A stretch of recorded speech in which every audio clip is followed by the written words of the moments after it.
एक बुज़ुर्ग था जिसने सारी उम्र बहुत मेहनत करके ना अपना मालो दौलत ज़मीन जायदाद इकट्ठी की।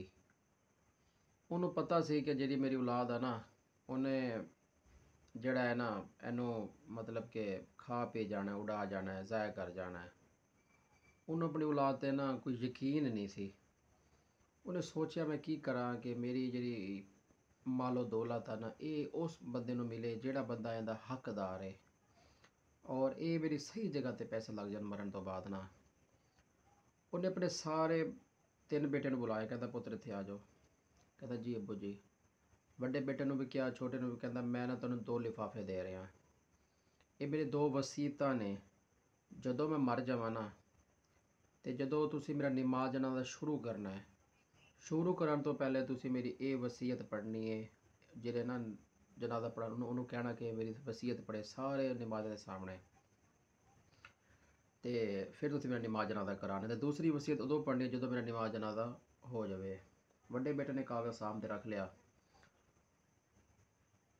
ਅੱਲਾ ਨੂੰ ਪਿਆਰਾ ਹੋ ਗਿਆ ਜੀ ਬਾਬਾ ਜੀ। ਸਾਰੇ ਬੰਦੇ ਜੀ, ਅਮੀਰ ਬੰਦਾ ਸੀ, ਜਦੋਂ ਸਭ ਨੂੰ ਪਤਾ ਵੀ ਅਮੀਰ ਬੰਦਾ ਲੰਗਰ ਬਾਬਾ ਚੋਣ ਲੱਭੇਗਾ, ਬੜੀ ਆਵਾਮ ਜੀ ਪਹੁੰਚ ਗਈ ਉੱਥੇ ਕਬਰਸਤਾਨ। ਵੱਡੇ ਬੇਟੇ ਨੇ ਕਿਹਾ ਜੀ ਰੁਕੋ। ਅੱਬੂ ਨੇ ਕਿਹਾ ਸੀ ਜਦੋਂ ਮਰ ਜਾਵਾਂ ਨਾ ਤੇ ਕਾਗਜ਼ ਪੜ੍ਹ ਲਾ ਪਹਿਲੇ, ਫਿਰ ਮੈਨੂੰ ਜਿਹੜਾ ਹੈ ਨਾ ਮੇਰਾ ਨਮਾਜ਼ ਜਨਾਜ਼ਾ ਪੜ੍ਹਨਾ।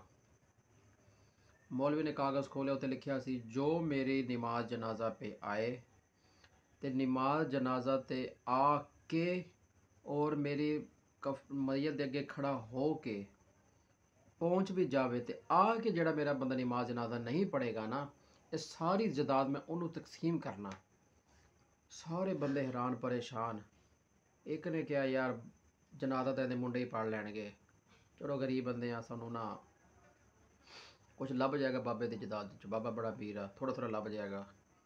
ਇੱਕ ਬੰਦਾ ਸਾਈਡ ਤੇ ਹੋ ਗਿਆ, ਨੁਕਰੇ ਲੱਗ ਗਿਆ, ਦੂਸਰਾ ਤੀਸਰਾ ਚੌਥਾ ਕਰਦੇ ਕਰਦੇ ਨਾ 3 ਮੁੰਡੇ ਅੱਗੇ ਤੇ ਸਾਰੀ ਆਵਾਮ ਪਿੱਛੇ।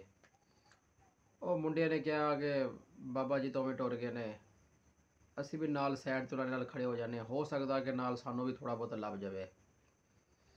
ਤੇ ਉਹ ਵੀ ਨਾ ਉਸ ਆਵਾਮ ਨਾਲ ਨਮਾਜ਼ ਜਨਾਜ਼ੇ ਸਭ ਤੋਂ ਚੁੱਕ ਕੇ ਨਾ ਸਾਈਡ 'ਤੇ ਖੜੀ ਹੋ ਗਈ ਉਹ ਬੰਦਿਆਂ ਦੇ ਨਾਲ। 3 ਫਕੀਰ ਲੰਘੇ ਉੱਥੋਂ। ਫਕੀਰ ਕਹਿਣ ਲੱਗੇ ਕੀ ਗੱਲ ਆ? ਅੱਲਾ ਦੇ ਦਰਵੇਸ਼ ਸੀ। ਉਹਨੇ ਕਿਹਾ ਜੀ ਇਸ ਤਰ੍ਹਾਂ ਨਮਾਜ਼ ਜਨਾਜ਼ਾ ਪੜ੍ਹਨਾ ਸੀ ਤੇ ਬਾਬੇ ਨੇ ਨਾ ਵਸੀਅਤ ਕੀਤੀ ਵਾ ਕਿ ਜਿਹੜਾ ਨਮਾਜ਼ ਜਨਾਜ਼ਾ ਤੇ ਆ ਕੇ ਮੇਰਾ ਨਮਾਜ਼ ਜਨਾਜ਼ਾ ਨਾ ਪੜ੍ਹੇ ਮੈਂ ਉਹਨੂੰ ਸਾਰੀ ਜਾਇਦਾਦ ਦੇ ਦੇਵਾਂਗਾ। ਉਹਨਾਂ ਨੇ ਕਿਹਾ ਕੀ ਪਿਆ ਜਾਇਦਾਦ ਦਾ ਵਿੱਚ? ਖਾਣੀ ਤਾਂ ਰੋਟੀ ਆ ਇੱਕ, ਹੈ ਉਹ ਭਾਵੇਂ ਚਟਨੀ ਨਾਲ ਖਾ ਲਈ ਤੇ ਭਾਵੇਂ ਗੋਸ਼ਤ ਨਾਲ ਖਾ ਲਈਏ, ਪੇਟ ਹੀ ਭਰਨਾ ਹੈ ਨਾ ਯਾਰ। ਮੁਫਤ ਦੀ ਨੇਕੀ ਆ, ਚੱਲ ਕਮਾ ਲੈਂਦੇ ਆ, ਕੀ ਲੈ ਕੇ ਜਾਣਾ ਕਬਰ 'ਚ ਨਾਲ। ਉਹਨਾਂ ਨੇ ਕਿਹਾ ਮੌਲਵੀ ਸਾਹਿਬ ਤੁਸੀਂ ਸ਼ੁਰੂ ਕਰੋ, ਬਿਸਮਿਲ੍ਲਾ ਕਰੋ। ਉਹ 3 ਮਲੰਗ ਸੀ ਅੱਲਾ ਦੇ, ਉਹਨਾਂ ਨੇ ਨਾ ਪਿੱਛੇ ਨਮਾਜ਼ ਜਨਾਜ਼ਾ ਪੜ੍ਹਨ ਸ਼ੁਰੂ ਕਰ ਦਿੱਤੀ। ਜਨਾਜ਼ਾ ਨਮਾਜ਼ ਪੜ੍ਹੇਗੀ ਉਹ। ਵੱਡੇ ਬੇਟੇ ਨੇ ਕਿਹਾ ਰੁਕੋ ਮੌਲਵੀ ਸਾਹਿਬ। ਅੱਬੂ ਨੇ ਕਿਹਾ ਸੀ ਜਦੋਂ ਨਮਾਜ਼ ਜਨਾਜ਼ਾ ਪੜ੍ਹ ਜਾਵੇ ਨਾ ਇਹ ਮੇਰਾ ਦੂਸਰਾ ਲਿਫਾਫਾ ਉਦੋਂ ਖੋਲ੍ਹਣਾ ਹੈ, ਅੱਬੂ ਦੀ ਵਸੀਅਤ ਸੀ। ਤੇ ਉਹ ਜੀ ਮੌਲਵੀ ਨੇ ਦੂਸਰਾ ਲਿਫਾਫਾ ਖੋਲ੍ਹਿਆ, ਕਾਗਜ਼ ਖੋਲ੍ਹਿਆ, ਰੁਕਾ ਸੀ, ਉਹਦੇ 'ਤੇ ਲਿਖਿਆ ਸੀ मैं पहली वसीयत मनसूख करता हूँ और जिसने मेरा नमाज जनाजा पढ़ा है ये सारी जायदाद मैं उसको तकसीम करता हूँ।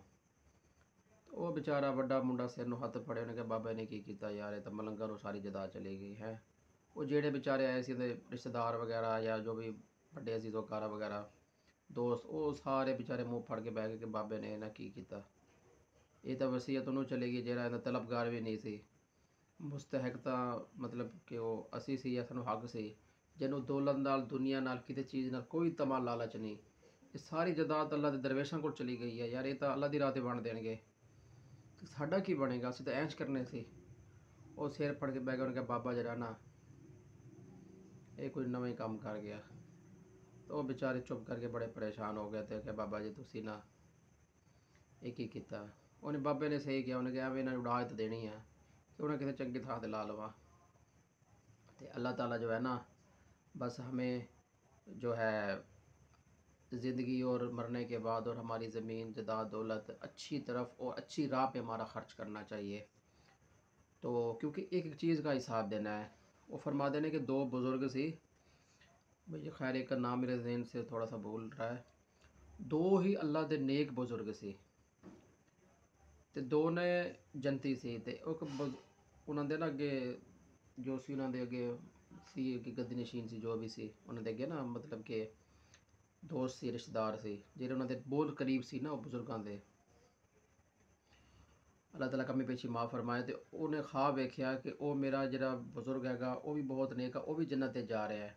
तो नाल दूसरा बंदा वा उन्ना अमीर या इन्ना खास नेक नहीं सी, वो जन्नत ते जा रहा है मगर उन्होंने जन्नत दे विच ओह पहले यानी कि वो गया है तो मेरा जो बुजुर्ग हैं वो बाद में गए हैं। वो बड़ा परेशान होया तो उन्हें सवाल किया किसी नेक अल्लाह दे आलम नाल कि यार ये की माजरा वा कि मेरे बुजुर्ग ने बहुत नेकी की है और दूसरा बंदा एक आम जहा इंसान सी वो पहले चला गया। तो किसी आलम समझदार सी उन्हें जवाब दिता कि अल्लाह ताला कमी पेशी माफ़ करे, मफहूम बता रहा हूँ कि जरा तुहाडा बुजुर्ग सी उनके कोल दो कुर्ते से अल्लाह ने जिंदगी दी सी, दो कमीज़ां दित्तियां सी पैण वास्ते पूरी जिंदगी दे विच। ते जिहड़ा दूसरा बुजुर्ग सी उन्होंने एक कमीज़ दी सी पाउण वास्ते। लिहाजा जिहड़ा दो कमीज़ां वाला सी वो थोड़ा जिहा लेट गया है क्योंकि उन्हें हिसाब देना पिया है। हालांकि उन्होंने ज़मीन जो कुछ भी रहिंदी थी खाना पीना हर चीज़ उहदा शरीयत मुताबिक और हलाल दी थी, मगर हक हलाल दी मेहनत दी और अल्लाह दी दित्ती हुई जिहड़ी मुख्तसर जिहड़ी उहदी कमाई सी हलाल दी वो यानी कि उन्हें मतलब कि उन्होंने मिली आ।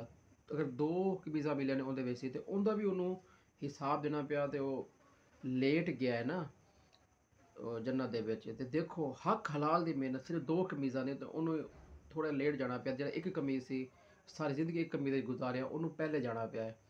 तो सोचे यार अगर जो हक हलाल में अगर इतनी पकड़ है तो जिन्होंने कभी हलाल हराम की तमीज़ ही नहीं की तो उनका क्या बनेगा। अल्लाह ताला हमें और आपको अमल करने की तौफीक अता फ़रमाए।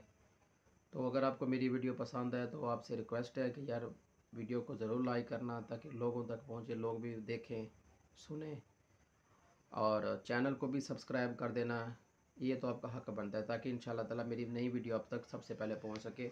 और जो मेरे नीचे बेल आइकॉन का बटन है ना उसको क्लिक करके ऑल नोटिफिकेशन जो है ना ज़रूर क्लिक कर देना ताकि फिर जो मेरी वीडियो पहुँचेगी आपको नोटिफिकेशन हो जाएगा कि सोहेल भाई की वीडियो आ गई है तो हम ये वीडियो देख लें। तो इंशाल्लाह ताला मैं कोशिश करूँगा कि अच्छे से अच्छा मोटिवेशनल और अच्छे से अच्छी जो जो है ना बात है तारीख़ी बात या जो भी हमारे बुज़ुर्ग गुजर गए हैं नेक सहाबा कराम वगैरह सहाबा कराम बुज़ुर्ग और अल्लाह के जो औलिया हैं उनकी मतलब कि जो बात है वो आप तक पहुंचा सकूं। तो अल्लाह ताला कमी पेशी माफ़ करे अगर मैंने वीडियो में कुछ मुझसे गलत बोला गया हो तो आप लोगों से और अल्लाह से मैं उसकी माफ़ी मांगता हूँ। बाकी जो है मेरी वीडियो को ज़रूर लाइक करें, चैनल को सब्सक्राइब कर दें। मिलते हैं नेक्स्ट वीडियो में। दुआ में याद रखिएगा अपना और अपने प्यारों का बहुत ख्याल रखें। अल्लाह हाफिज़।